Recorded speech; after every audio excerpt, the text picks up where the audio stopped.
Hi ಎಲ್ಲರಿಗೂ ನಮಸ್ಕಾರ. ಧ್ರುವತಾರೆ ಕನ್ನಡ ವ್ಲಾಗ್ಸ್ಗೆ ಸ್ವಾಗತ.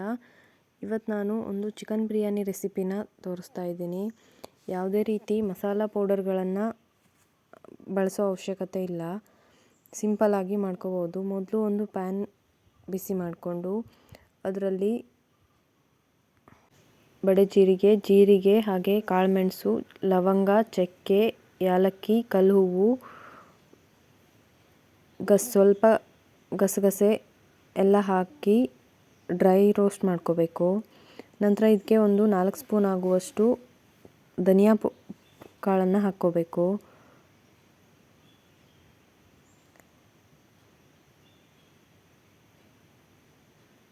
ಖಾರಕ್ಕೆ ಎಷ್ಟು ಬೇಕೋ ಅಷ್ಟು ಕಾಳುಮೆಣಸನ್ನು ಸೇರಿಸ್ಕೊಳ್ಳಿ.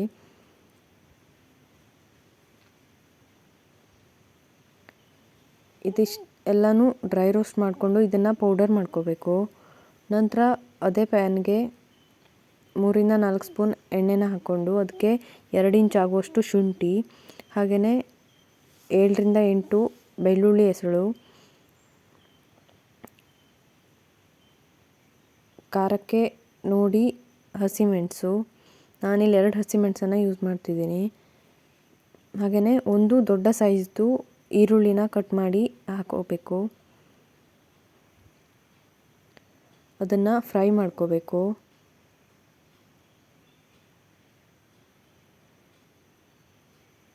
ಈರುಳ್ಳಿ ಸ್ವಲ್ಪ ಸಾಫ್ಟ್ ಆದಮೇಲೆ ಅದಕ್ಕೆ ಒಂದು ಕಟ್ ಮಾಡಿ ಇಟ್ಕೊಂಡಿರುವಂತಹ ಟೊಮೆಟೊನ ಹಾಕಿ ಫ್ರೈ ಮಾಡ್ಕೋಬೇಕು. ಟೊಮೆಟೊ ಎಲ್ಲ ಸಾಫ್ಟ್ ಆದಮೇಲೆ ಅದಕ್ಕೆ 1 ಹಿಡಿ ಆಗುವಷ್ಟು ಪುದೀನ, ಹಾಗೆಯೇ 1 ಹಿಡಿ ಆಗುವಷ್ಟು ಕೊತ್ತಂಬರಿ ಸೊಪ್ಪನ್ನು ಹಾಕಿ ಅದನ್ನು ಲೈಟಾಗಿ ಫ್ರೈ ಮಾಡಿಕೊಂಡ್ರೆ ಸಾಕು. 2 ಸಲ ಫ್ರೈ ಮಾಡಿಕೊಂಡು ಅದು ಸ್ಟವ್ ಆಫ್ ಮಾಡ್ಕೋಬೇಕು. ನಂತರ ನಾನಿಲ್ಲಿ 3/4 kg ಚಿಕನನ್ನು ತೊಗೊಂಡಿದ್ದೀನಿ. ಇದಕ್ಕೆ ಮಾಡಿಟ್ಕೊಂಡಿರುವಂತಹ ಮಸಾಲ ಪೇಸ್ಟನ್ನು ಹಾಗೆಯೇ 1 ಕಪ್ ಆಗುವಷ್ಟು ಮೊಸರನ್ನು ಸೇರಿಸ್ಕೊಳ್ತಾ ಇದ್ದೀನಿ. ನಂತರ ಇದಕ್ಕೆ 1 ಸ್ಪೂನ್ ಆಗುವಷ್ಟು ಅರಿಶಿಣ ಪುಡಿ, ಹಾಗೆಯೇ ನಾವು ಮಾಡಿಟ್ಕೊಂಡಿರುವಂತಹ ಪುಡಿಯಲ್ಲಿ 3/4 ಭಾಗದಷ್ಟು ಪುಡಿಯನ್ನು ಇದಕ್ಕೆ ಹಾಕ್ಕೋಬೇಕು. ಸ್ವಲ್ಪ ಹಾಗೆ ಲಾಸ್ಟಿಗೆ ಹಾಕ್ಕೋಬೇಕು. ಹಾಗೆಯೇ 1 ಸ್ಪೂನ್ ಆಗುವಷ್ಟು ಚಿಲ್ಲಿ ಪೌಡರ್ನ ಸೇರಿಸ್ತಾ ಇದ್ದೀನಿ. ನಿಮಗೆ ಖಾರಕ್ಕೆ ಎಷ್ಟು ಬೇಕೋ ಅಷ್ಟು ಸೇರಿಸ್ಕೊಳ್ಳಿ.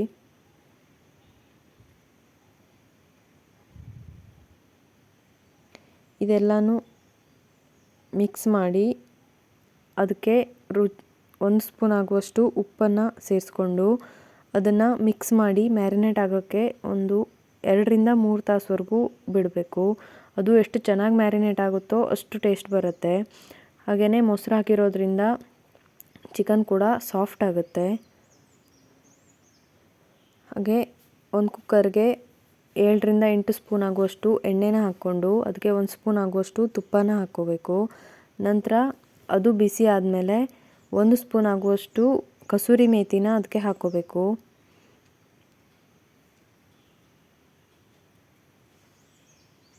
ಕಸೂರಿ ಮೇಥಿ ಹಾಕಿ ಅದು ಸ್ವಲ್ಪ ಫ್ರೈ ಆದಮೇಲೆ ಅದಕ್ಕೆ ಪಲಾವ್ ಸ್ಪೈಸಸ್ನ ಹಾಕ್ಕೋಬೇಕು. ನಂತರ ಇದಕ್ಕೆ ನಾನು 3 ಈರುಳ್ಳಿನ ಮೀಡಿಯಮ್ ಸೈಜ್ದು ಕಟ್ ಮಾಡಿ ಇಟ್ಕೊಂಡಿದ್ದೀನಿ. ಹಾಗೆ 1 ಟೊಮೆಟೊಗೆ ಕೊತ್ತಂಬರಿ ಸೊಪ್ಪು. ಇವಾಗ ಈರುಳ್ಳಿನ ಫ್ರೈ ಮಾಡ್ಕೋಬೇಕು. ಈರುಳ್ಳಿ ಲೈಟಾಗಿ ಬ್ರೌನ್ ಕಲರ್ ಬರೋವರೆಗೂ ಅದನ್ನು ಫ್ರೈ ಮಾಡ್ಕೋಬೇಕು.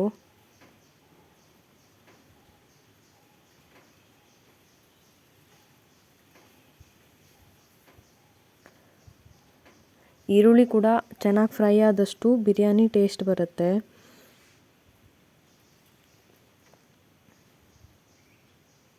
ನನ್ನ ಚಾನಲ್ನ ಫಸ್ಟ್ ಟೈಮ್ ನೋಡ್ತಾ ಇರೋರು ಸಬ್ಸ್ಕ್ರೈಬ್ ಮಾಡಿ, ಹಾಗೆ ಬೆಲ್ ಐಕಾನ್ನ ಕ್ಲಿಕ್ ಮಾಡಿ. ಇದರಿಂದ ನಾನು ಹಾಕುವಂಥ ವಿಡಿಯೋಸ್ದು ನೋಟಿಫಿಕೇಷನ್ ನಿಮಗೆ ಬರುತ್ತೆ.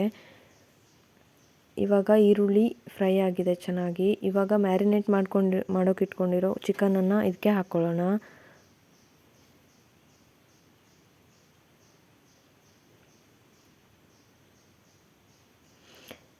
ಇದಕ್ಕೆ ಯಾವುದೇ ರೆಡಿಮೇಡ್ ಮಸಾಲೆಗಳನ್ನು ಯೂಸ್ ಮಾಡೋ ಅವಶ್ಯಕತೆ ಇಲ್ಲ, ನಾವೇ ಮನೆಯಲ್ಲೇ ರೆಡಿ ಮಾಡ್ಕೋಬೋದು. ಇವಾಗ ಕಟ್ ಮಾಡಿ ಇಟ್ಕೊಂಡಿರೋ ಪುದೀನ ಕೊತ್ತಂಬರಿನ ಇದಕ್ಕೆ ಹಾಕ್ಕೊಳ್ತಾ ಇದ್ದೀನಿ.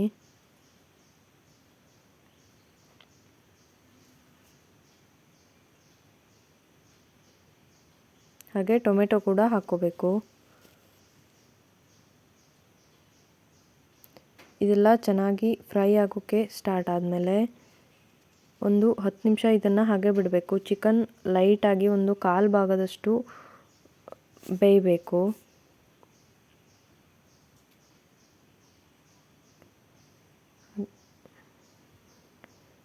ನನ್ನ ಚಾನಲ್ನ ಆದಷ್ಟು ಸಬ್ಸ್ಕ್ರೈಬ್ ಮಾಡ್ಕೊಳ್ಳಿ.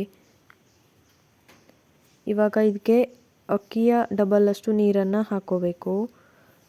ಟೇಸ್ಟಿಗೆ ಎಷ್ಟು ಬೇಕೋ ಅಷ್ಟು ಉಪ್ಪನ್ನು ಹಾಕ್ಕೊಳ್ಳೋಣ. ನನ್ನ ಚಾನಲ್ ಇಷ್ಟ ಆದರೆ ಲೈಕ್ ಮಾಡಿ, ಹಾಗೆಯೇ ಶೇರ್ ಮಾಡಿ, ಕಮೆಂಟ್ ಮಾಡಿ.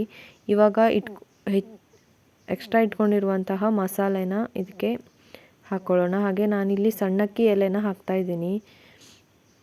ಇದು ಆಪ್ಷನಲ್, ಇದ್ದರೆ ಹಾಕ್ಬೋದು, ಇದ್ದರೆ ಟೇಸ್ಟ್ ಚೆನ್ನಾಗಿ ಬರುತ್ತೆ, ಇದ್ದರೆ ಹಾಕ್ಬೋದು, ಇಲ್ಲಾಂದರೆ ಸ್ಕಿಪ್ ಮಾಡ್ಬೋದು. ಹಾಗೆಯೇ ಇದಕ್ಕೆ 1 ಸ್ಪೂನ್ ಆಗುವಷ್ಟು ತುಪ್ಪನ ಸೇರಿಸ್ತಾ ಇದ್ದೀನಿ. ಇವಾಗ ನೀರು ಕುದಿ ಬಂದಿದೆ. ಇವಾಗ ಇದಕ್ಕೆ ಅಕ್ಕಿನ ಸೇರಿಸ್ಕೋಬೇಕು.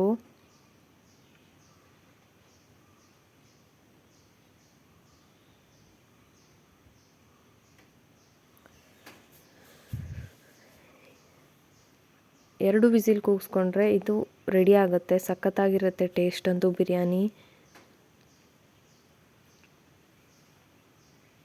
ಖಂಡಿತ ಒಂದ್ಸಲ ಎಲ್ಲರೂ ಟ್ರೈ ಮಾಡಿ, ತುಂಬ ಚೆನ್ನಾಗಿ ಬರುತ್ತೆ ಟೇಸ್ಟು.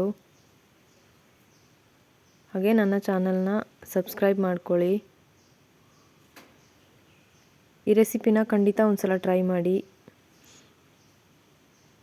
ಯಾವುದೇ ರೀತಿ ಮಸಾಲ ಪೌಡರ್ಗಳನ್ನು ಯೂಸ್ ಮಾಡೋ ಅವಶ್ಯಕತೆ ಇಲ್ಲ. ಇದಕ್ಕೆ ನಾನು ಸೈಡ್ಸ್ಗೆ ಇದಕ್ಕೆ ಒಂದು ಈರುಳ್ಳಿನ ಕಟ್ ಮಾಡಿಕೊಂಡು ಅದಕ್ಕೆ ಸ್ವಲ್ಪ ಕೊತ್ತಂಬರಿ ಸೊಪ್ಪು ಹಾಗೆಯೇ ಸ್ವಲ್ಪ ಲಿಂಬುನ ಹಾಕ್ಕೊಳ್ತಾ ಇದ್ದೀನಿ. ನಂತರ ಇದಕ್ಕೆ ಸ್ವಲ್ಪ ಉಪ್ಪು ಹಾಕಿ ಮಿಕ್ಸ್ ಮಾಡಿಕೊಂಡ್ರೆ ಇದು ಬಿರಿಯಾನಿಗೆ ಸೈಡ್ಸಾಗಿ ಸಖತ್ತಾಗಿರುತ್ತೆ. ಅದ್ರ ಜೊತೆ ರಾಯ್ತ ಕೂಡ ಇದ್ದರೆ ಅದು ಕೂಡ ಚೆನ್ನಾಗಿರುತ್ತೆ. ಮೊಸರು ಬಿರಿಯಾನಿಗೆ ಇಷ್ಟ ಆಗಲ್ಲ ಅನ್ನೋರು ಈ ರೀತಿ ಈರುಳ್ಳಿನ ಕಟ್ ಮಾಡಿ ಮಾಡ್ಕೋಬೋದು.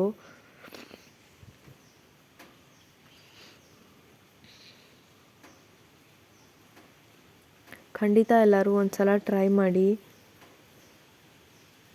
ಟೇಸ್ಟ್ ಅಂತೂ ಸೂಪರಾಗಿ ಬರುತ್ತೆ. ನಾವು ಮನೇಲೇ ಎಲ್ಲನೂ ರೆಡಿ ಮಾಡಿ ಇಟ್ಕೋಬೋದು. ಹಾಗೆಯೇ ಪೌಡರ್ ಕೂಡ ನಾವು ಮನೇಲೇ ರೆಡಿ ಮಾಡಿ ಅದನ್ನು ಡ್ರೈ ರೋಸ್ಟ್ ಮಾಡೋದ್ರಿಂದ ಅದನ್ನು ತುಂಬ ದಿನ ಸ್ಟೋರ್ ಕೂಡ ಮಾಡ್ಕೋಬೋದು. ಅಥವಾ ಬಿರಿಯಾನಿ ಮಾಡೋವಾಗನೇ ಕೂಡ ಮಾಡ್ಕೋಬೋದು. ಅದಕ್ಕೇನು ಜಾಸ್ತಿ ಟೈಮ್ ತಗೊಳ್ಳಲ್ಲ. ನನ್ನ ಚಾನಲ್ ಇಷ್ಟ ಆದರೆ ಲೈಕ್ ಮಾಡಿ. Thank you.